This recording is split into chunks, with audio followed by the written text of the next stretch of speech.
So welcome back to another episode of Facebook Live, and thank you for joining us on this first episode in April.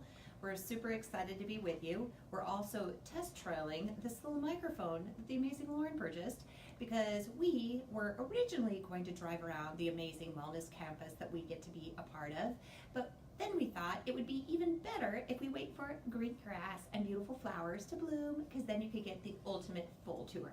So if you have any listening issues with the Rockin' Awesome microphone, please let us know because we can adjust things really easily. Now, we have had a really fun week. Lauren and I got to go speak with the Lawrence Lions Club. It was yesterday. It's crazy, isn't it? It was just yesterday. It feels so long ago. And that was so fun to talk with such amazing people.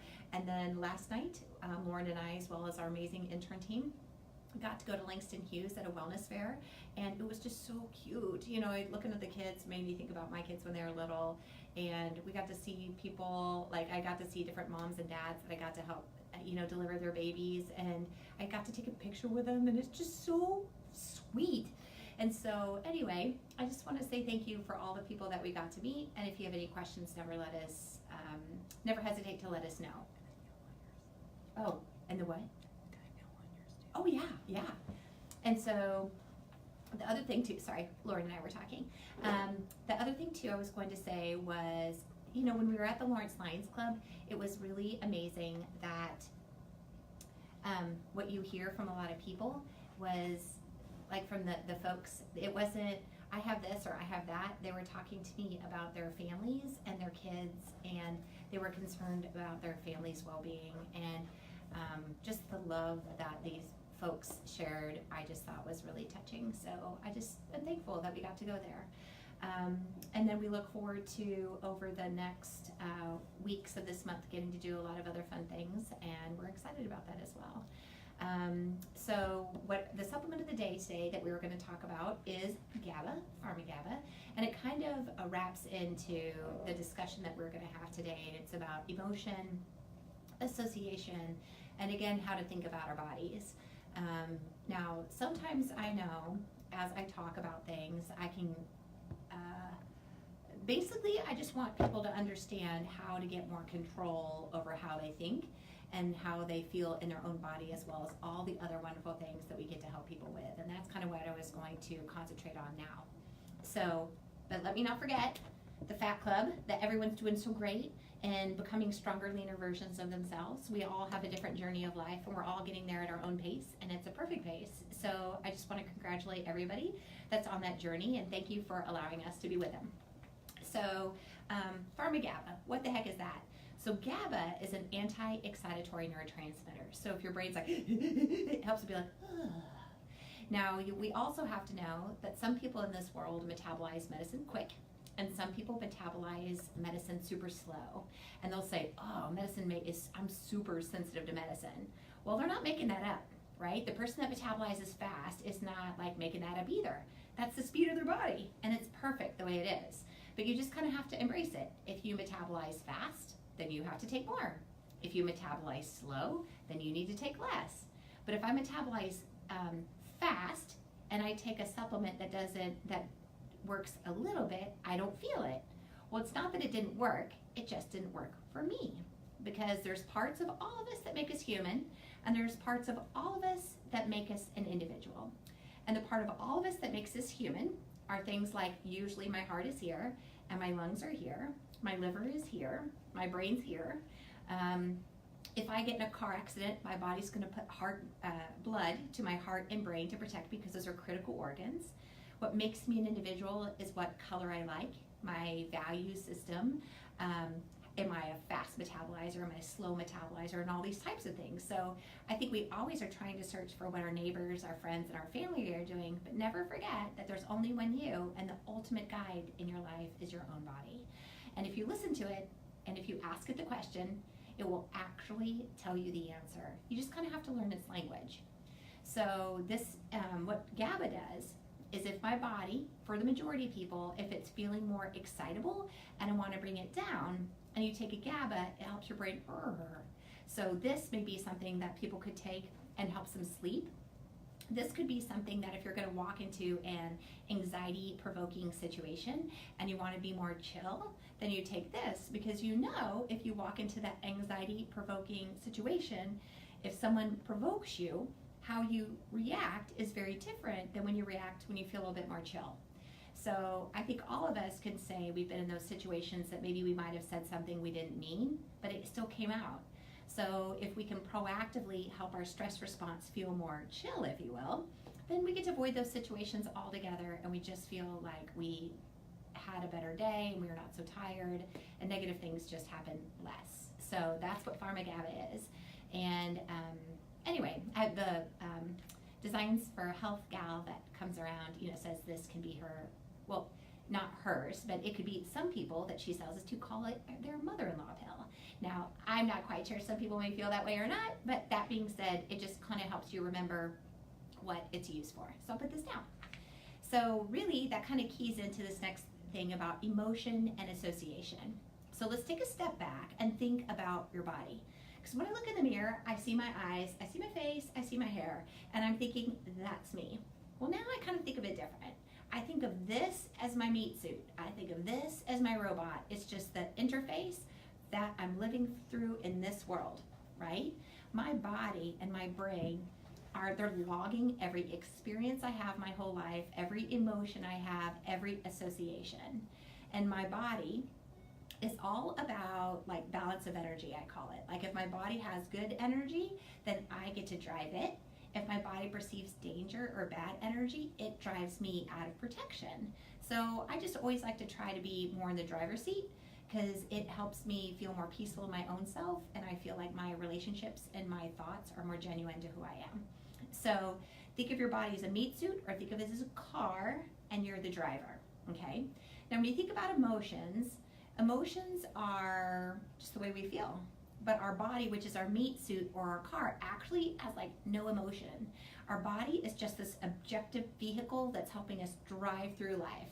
All the emotion is in my little kindergartner, I tell folks. It's the little person inside. So kind of think of it like the Men in Black, where the little Men in Black aliens are driving the robot body. So you're the person inside, like driving it around, but your body on the outside is this interface that you have to live your life through, okay? And so really life is about figuring out those chapters that make you an individual, because everyone's a human, but we're all here for a reason. So you figure out the chapters that make you who you are, and the more you figure out the individual parts of your rule book, you understand more about to be a better driver of your car and have a life that you feel more centered in. So back to this emotion thing again. Okay, so I can have emotions that give my body energy, and I can have emotions that take energy from my body. So what emotions would I say give to my body and regenerate it? I would say love is so regenerative to my body, okay? I would say connection with others that's positive is so regenerative to my body. I think sadness sometimes is regenerative too, because sadness is just tears. Sadness is feeling sad. Sadness is processing through a pain, and we have to process to get to the other side of things. But fear takes a ton of energy from your body. So when you think about your body, or you think about your meat suit, or you think about your car, your body is always logging all of these events and experiences of your life. And if you fear things, your body, of what's job is to protect you from the day you're created till the day you die, will remember. It will remember, oh, that was bad, don't do that again. Well, if I am burning myself and my body remembers, don't burn yourself, that's helpful. But if I'm trying to learn how to overcome a fear of not doing well on a test, or of riding a bicycle, or can I climb the mountain, or am I good enough for this? Every time I feel fear, it might make me not want to try. Well, if I stop trying, then that's not my best interest, because I'll never figure it out. So there's got to be a fine line with this fear of what helps me be a better person, live a better life, and what I can overcome to have a better life. So your body, your meat suit, it's primal. A lot of times it can't discern between those two things, what's good for you as a fear and what's bad for you for a fear. Fear is fear. So if you learn to fear your fear, then you're learning to fear this part of your body that's supposed to help direct you. That's a bummer. Now, your body's also always logging. It's keeping tabs on all these experiences your whole life, right? So love. If you get next to something that your body has logged and associated with love, it's awesome. So essential oils, for an example. Say if I were like lavender is peaceful, or I don't really know if it is, but I think it is, or like orange or lemon. So that might make my body feel a certain way, and that's what makes me human. But if I like had the biggest lemon party, I don't know what I'm trying to say, but I made lemonade with my kids and it smelled like lemons and they laughed and I had the best time. Every time I drink lemonade, I will have so much more energy, not just because of the lemon, because of the memory, because my body logged that amazing time with that smell. And every time I smell that smell, my body lives that memory, which is so much more than just lemon. It's the memory and the lemon. But when I was making lemonade with the kids, I didn't even know my body is doing this. So your whole life, your body is logging your experiences and it's tying it to a sensory input a lot of times, whether you know it or not. So let's get to and that is a good memory. That is a regenerative place for my body. So I know if my body thinks that lemons smell great and I think about this day with my kids and it makes me laugh and feel amazing, if I am having a hard day and I go drink some lemonade, I just made my day better, right? Because not only did I, drink that lemonade, but I relived the memory. Now, fear is the same. It's the same type of logging that your body does, okay? Because it's trying to do the same thing. It's trying to remember, it's trying to protect you, because your body is your best friend, and it's always just trying to lead you from the day you're created until the day you die. And it's trying to keep you alive, number one, and number two, give you a good day. Now, if I fear something, my body will associate something with that. So sometimes people will make it with, there was a red truck outside when that happened to me. So every time they're next to a red truck, it triggers that thought. So whether you know it or not, every time you see a red truck when you're driving down the highway, it subconsciously stimulates this part of your brain that takes energy from you, will make you feel more anxious, and you'll be really tired. You won't know exactly why it happened, but it did, and it's all keyed to that red truck, okay? I had another patient I was talking to today that was sick, and during that illness, she had an anxiety issue, she felt super anxious. And sometimes when you feel super anxious, you feel like you lose control of your body, which is really scary. So can you imagine learning to fear your fear? Oh, that's horrible. Because then you get scared of the very thing, like I said, that's supposed to help you just learn to stay safe. So now, after that experience, when she goes to bed at night, which is when she woke up and she was sick, going to sleep. When she goes to sleep, she has a hard time going to sleep because her body's associating going to bed with an illness that made her feel out of control of her own body. Well, let's take a step back, right?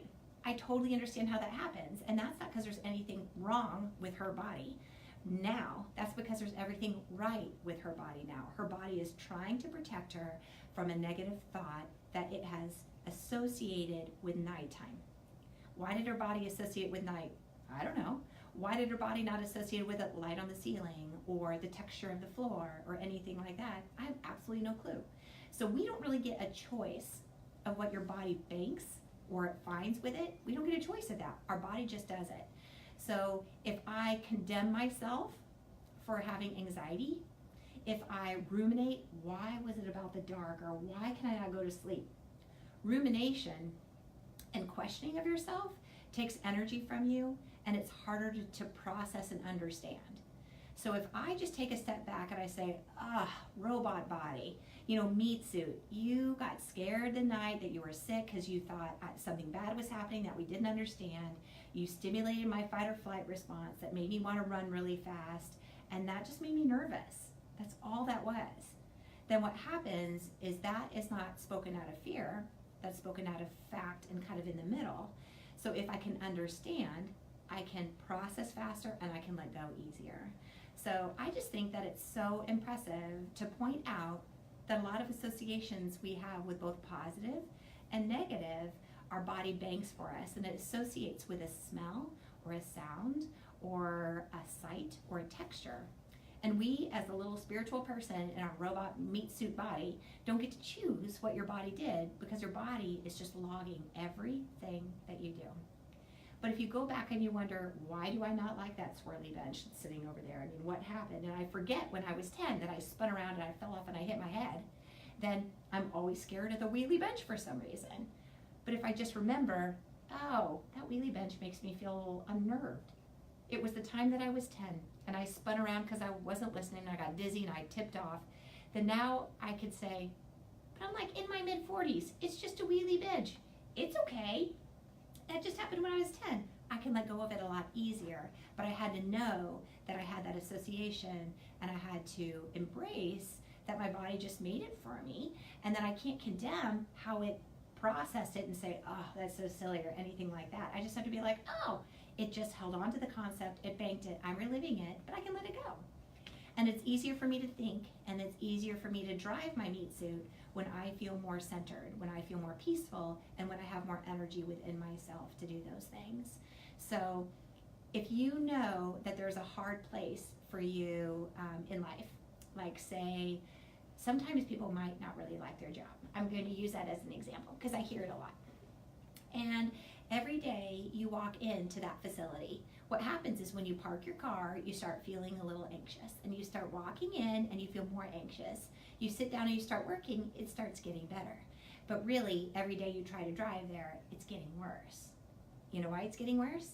Because it's not changing when you walk in there how it feels. And until you change how it feels when you walk in there, until you change how it feels in your mind when you think about that place, your body, of whom always wants to protect you, is always going to tell you to run away. So put yourself in your body's role. If you were the body and you're the body's job is to protect that beautiful creature from the day that she or he is created, from the day they're created until the day they die, and they keep walking into a dangerous place, your body's like, stop doing that. Turn around and run away. So you can see how all this stuff starts happening. Well, if you want to change how you think about going in, like maybe something happened in there that was hard but it's gone, but you can't break that association. If you take some GABA before you go in, GABA can reduce sometimes for some folks that fight or flight concept. So then you walk in and you're like, oh, I did it, I got it, I didn't even have that feeling. And if you don't have that feeling, and then you take the next day and you walk in, oh, I didn't have that feeling, then over time, you don't need that anymore because you taught your body a different reality and it will let it go. Because it doesn't want to hurt you, it just wants to help you. And it's talking to you because it loves you. Now, the other thing too I would have to say is a lot of times people take medicine or supplements passively. So what the heck does that mean? That means that I don't feel good in my body, I took a medicine or I took a supplement and I'm like, oh, that made me feel better. And then I wake up and I'm like, oh, that medicine makes me feel better. So you give all the credit of how you feel to that stuff. Well, what if that stuff is just changing how you feel about stress, and the stress is more about you? If you don't credit your body and give it confidence, if you don't say it, if you don't acknowledge it, you're not running it through your body and you're not helping your body learn something different. So then you always need a pill. So if you want to get off pills, if you want to get off supplements, I'm not saying pills and supplements are bad, they're good. But if your ultimate goal is to teach your body a different way of being, you have to run it through your body. You have to see what you're doing, say it out loud. You have to credit your body and say good job, because when it does that, it literally will change the way it thinks and it lets go of things. So if you don't think it, a lot of times it doesn't happen. So run it through your body. You can be a passive activist of life, or you can be an active activist of life. And I choose to just be more active because I love to learn things and I love to teach my body things. So hopefully that didn't seem too abstract, but I think it's super important because it's a fundamental core principle of the things that I love to talk to people about. And this principle has to do with everything we do here, actually. But you can always teach an old dog new tricks if you have the energy and the intent to do so. So the intent means you have to want to, and the energy means that you have to have the ability, because if your body's already banked a thought or an association, you already have a connection. Well, you have to go to that connection, break the connection, and make a new one, which takes a lot more energy, right? You're pulling something out, you're pushing something in. Well, if you pull it out and push it in, then there's a totally new connection. It's like taking a wire that was over here and I disconnect it and put it over here. Well, if you flip the light switch and this looks this does that light, then there's a different light that comes on. Well, every time you change the wiring, you change your actions of the future, and you change your thought process, because every time you go down that line, you're not gonna go the old way, you're gonna go the new. So that's actually how you change your thoughts. You change your thoughts, you change your life, you change who you are by making new connections. So hope that was fun. And that's all I wanted to talk to you about today. But let's see, I don't know if there's anyone that has asked any questions, but what do you see, Lauren? So what is the most common source of stress that you think patients report to you? You know what? I think that depends on the person. And I do, because, people stress out about, we've all come from different places, and we all believe different things. And so many times you'll go through the grade school parking lot, and everyone's smiling, and everyone's like, oh, it's a beautiful day, the wind is flowing, everyone's hair is perfect. But I know the pain in so many of those people, because I talk to them about it all day long. And so many of us, there's a lot of people that have pain from when they were little. There's a lot of people that haven't learned to love themselves. There's a lot of people that maybe they don't feel like they belong in their profession where they're at, but they want to be valuable to society. There's a lot of people that don't feel they're good enough. There's a lot of people that may have marital stress going on. So it's from everywhere, actually. And I also think a lot of the stressors come from what, as a human race, we've done to ourselves. Because we've tried to make the world, our bodies evolve really fast into a world that we made happen, but our body's like, dude, I'm like way behind you. You can't speed the body's evolution up. You gotta kind of let it be. So I can never, whenever I meet someone, I have absolutely no clue where their stress is coming from. I just try to look in their body, at their biology, and I just sit there and I listen to them. But then it becomes really evident where it's coming from. Now, the other thing we have to know about energy, and I know I keep talking about this, but when you look outside, every law of nature is off of energy, right? If you're water and you're going down, and there's a bigger slope here than there, then usually you're going to go down the bigger slope and you get more current. Why? Because it's faster, right?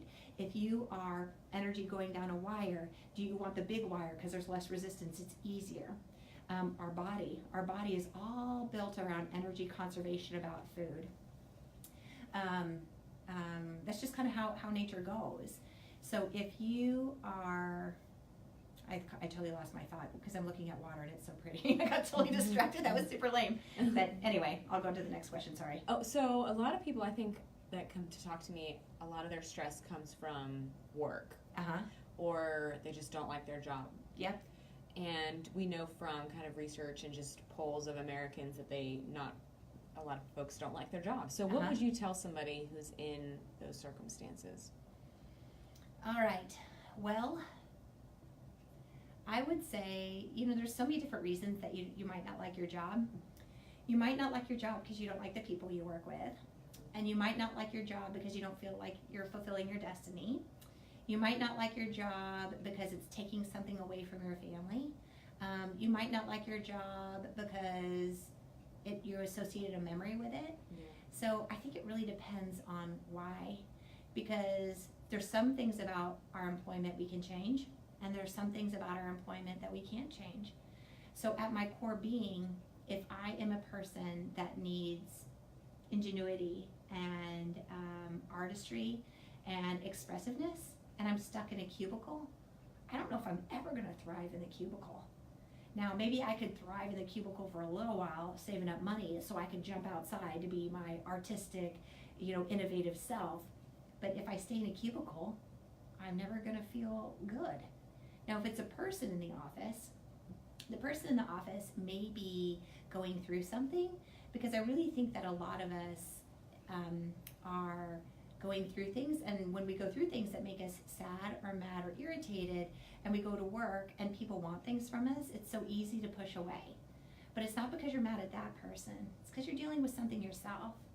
And so if it's about another person, if I could just kind of understand what they're going through, then I could feel empathy for that person. And if I feel empathy for that person, I realize it was never about me, it was about them.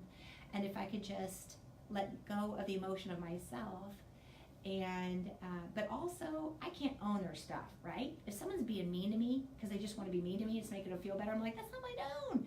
So if I could realize that and just be like, not mine, then that would also help me in that situation. So that is an interpersonal thing, and that is something that maybe we could work through. But then again, maybe it's, you could transfer to another department or something like that.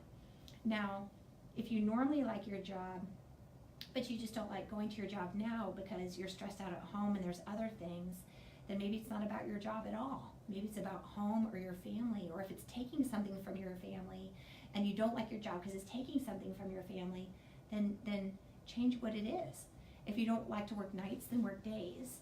So I think as far as work stuff, we really have to ask why, and we have to see the things we can change and the things that we can't change. But life is worth living. It's not about surviving, and we all have to make a living. I get that. But if you find your true destiny of where you are to be, you will excel far beyond anyone else that you work with, and you will be an amazing success for whatever that is. I like to talk to people too about, first I like to talk to them about or kind of assess where they are in that stage of change. So is it that you're just had like a rough week? Is it something that you really truly inherently can't do anymore? You just don't love it. Like you said, it's just not, it's not helping you through life. And then we talk about, is this a career? So is your job fully a part of your identity? Is it part of who you are? And what can we change, or what can we control in these scenarios? Or is it a means to an end? Like your job is just something that pays the bills for the things that you love to do, and maybe that's travel. Yeah. I think a lot of times it's just kind of about emptying out those thoughts. Yeah. And I mean, whether it's a compartmentalizing it yeah. so you understand why you feel the way you do. Whether it's a pro-con list, and then just kind of taking a look at it, because it's so hard when you're complacent. It, like you said, it's so much easier to go the path of least resistance and just to stay there. Same place. Stay in that same place. But then you feel you're dying. Yeah, you feel like you're, as an individual, you're either not thriving, you're just kind of being stifled by that. So I think that's a tough problem, and definitely a shift, I think, as the generations have, like some of the younger generations that are coming up and seeking out careers that they truly enjoy. Yeah. I think that's been a big shift, you know. And my little brother works for Starbucks, and it's so impressive. Like, I went to the Starbucks headquarters, and I thought I was going to like the mecca of awesomeness, because I love Starbucks coffee. And so when you walk in there, they have like little partner stations, like all throughout, where they can make their own coffee. But really, they have meetings like around tables, and they do have cubicles, but they all kind of go out in other areas that felt very free.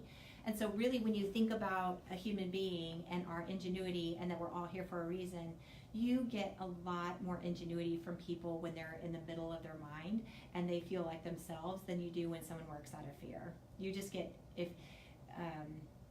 you really make someone super scared, you might get some production from them, but you better have made it so easy, A plus B equals C, because their brain is telling them, run really fast forward, don't stop.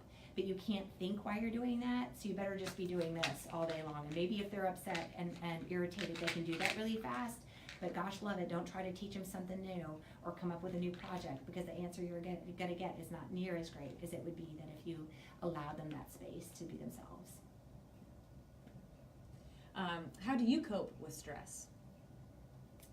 I cope with stress by trying to figure out why I feel the way I do. I try to be very careful about where I give my energy to, and I try to look at people with just love. And then if I can, and I honestly believe that everyone in this world has a kind heart. It's just there's been a lot of stuff that's happened to people, and they've compensated, and they try to protect themselves, and they're trying to be successful for what the heck is success is. I have no clue. But I just think success is just being yourself and feeling true to yourself. And so if you sit there with people and you follow along with their stories, you just hear that we all want the same thing. And we're all in the same place with each other, but yet we feel so alone. It's kind of crazy. So how I deal with stress is sometimes if I feel overwhelmed, I just try to be still.